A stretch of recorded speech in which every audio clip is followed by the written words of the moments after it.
আসসালামু আলাইকুম, welcome to my another blog. আসলে বান্দরবন আমাদের একদিন থাকার কথা ছিল, মানে আসার পর এত সুন্দর একটা ওয়েদার, এত সুন্দর পরিবেশ, মানে 2 দিন থাকার জন্য বাধ্য করছে এই প্রকৃতি। তারপরে আমরা হচ্ছে আরো একদিন স্টে করি। আজকে সকালবেলা হচ্ছে আমরা আবার হচ্ছে নীলগিরির দিকে রওনা দিই। তারপর ডাবল হ্যান্ড আছে, আরো কয়েকটা জায়গা আছে, তারপর চুম্বুক পাথর আছে। এগুলো জায়গা আবার দেখলাম, মানে কালকে কিছু দেখছি, আজকে আবার দেখলাম। তবে এখানকার যে প্রকৃতি, যা বলে বুঝতে পারবো না, এত সুন্দর, যা আপনারা না আসলে বুঝতে পারবেন না। মানে আমাদের বাংলাদেশ যে এত সুন্দর, যা বলে বুঝতে পারবো না। আমরা যেমন সকালবেলা উঠে নাস্তা করছি, পাহাড়ি নাস্তা, তারপরে পাহাড়ি মানুষদের সাথে কথা বলছি, ওরা কিভাবে চলে, কি খায়, তারপরে ওদের হচ্ছে ফলগুলান যে আমরা খাইলাম, অত্যন্ত সুস্বাদু। এগুলো আমাদের বাজারও পাওয়া যায়, কিন্তু এখানকার ভিউ এবং ওদের যে খাবারের স্বাদ একদম বলার বাইরে। পাহাড়ে আসলে অনেক পাহাড়ি খাবার পাবেন, খেলেই বুঝতে পারবেন এর সুস্বাদু কীরকম।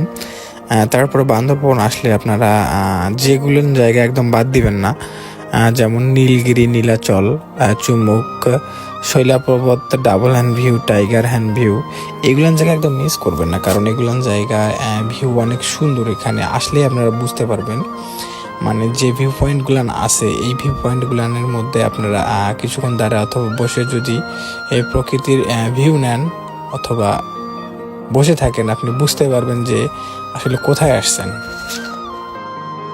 আর একটা মেসেজ দিয়ে রাখি, যেটা হচ্ছে বান্দরবন আসলে অবশ্যই আইডি কার্ডের কয়েক কপি ফটোকপি করে নিয়ে আসবেন, কারণ পাহাড়ে উঠতে গেলে অনেক চেকপোস্ট আছে। এখানে আপনার আইডি কার্ড চেক করা হবে, চেক করে যাচাই বাছাই করে তারপরে আপনাকে পারমিশন দেওয়া হবে আপনি ভিতরে ঢুকতে পারবেন কি পারবেন না। দ্যাটস ওয়াই আইডি কার্ডের ফটোকপি অবশ্যই নিয়ে আসবেন। পাহাড়ে উঠতে গেলে অবশ্যই চাঁদের গাড়ি লাগবে, আর আমরা বাইকে গেছিলাম তো এই কারণে আমাদের চাঁদের গাড়ি লাগেনি। তারপরেও চাঁদের গাড়ির ডিটেলসটা আপনাদের দিয়ে দিচ্ছি। চাঁদের গাড়ি, একটা গাড়ি 4,000 কি 5,000 টাকা করে নিবে। একটা গাড়িতে 10 জন 11 জন, এর বেশি নেয় না। আপনারা যদি সিঙ্গেল অথবা 2 জন 3 জন যান, তাহলে একটা টিমের সাথে যোগাযোগ করবেন বা ওদেরকে বললে ওরা টিমে ঢোকাই দিবে। জনপ্রতি 600 টাকা, 650-650-650 এর ভিতরেই হয়ে যাবে, এর বেশি লাগবে না। নীলচল জায়গাটা একদম বান্দরবন শহরের কাছেই, এই কারণেই ছোট বাচ্চা, ফ্যামিলি মেম্বার অনেকেই এখানে আসে, এই জন্য এই জায়গাটায় বেশি ভিড় হয়।